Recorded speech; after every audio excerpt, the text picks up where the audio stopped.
Did you know that the Egyptians had the simplest marriage in history? Before we dive into this, please don't forget to hit the subscribe button. The wedding ceremony in ancient Egypt was super simple. Today, weddings are elaborate and expensive ceremonies that require months if not years of preparation and can even bankrupt newlyweds. The ancient Egyptians didn't need to worry either about the preparation or about the costs of weddings. They made it super simple. The ancient Egyptians didn't have a marriage ceremony.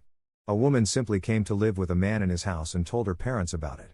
Once the couple lived under the same roof, they were considered husband and wife. The Egyptian language didn't have any verb like to marry. Women married at the age of 12 or 13. Men married between the age of 16 and 20. The ancient Egyptians expected that couples would have lots of children and remain faithful to each other. The ancient Egyptians had something related to trial marriages. Nowadays, we date each other for some time before we get married. There are things to be tested, ranging from cohabitating in the same room 24/7 to sex. The ancient Egyptians too had trials that were meant to test the fertility of the bride-to-be. The Egyptian men entered into a trial marriage with a woman to ensure she was fertile. The trial period usually lasted for 1 year. If a woman became pregnant, the trial was over and the couple got married. Then, many big ancient societies were not open to divorce, as they treated their wives as property, but the Egyptians were open to divorce if marriage didn't work. Contrary to the popular belief, the ancient Egyptians didn't marry their relatives. Marriages between daughter and father, sister and brother, or cousins didn't happen.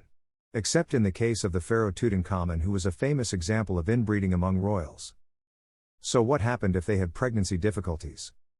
Well, magic had a significant role in Egypt and was believed to solve many problems, including pregnancy difficulties.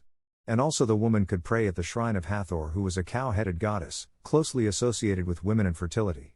Offerings made to this goddess were usually in the form of female sexual organs, female breasts, and penises. However, if the prayers and offerings were in vain, the couple could adopt children. There was also a possibility for the wife to buy a slave girl. And the slave girl knew she was bought for pregnancy. There was always the chance that the wife could get jealous of the slave girl. Even with this practice or type of marriage, the Egyptians cherished true love and there was respect within the marriage. Thank you for watching. See you on the next episode of Days in the Past.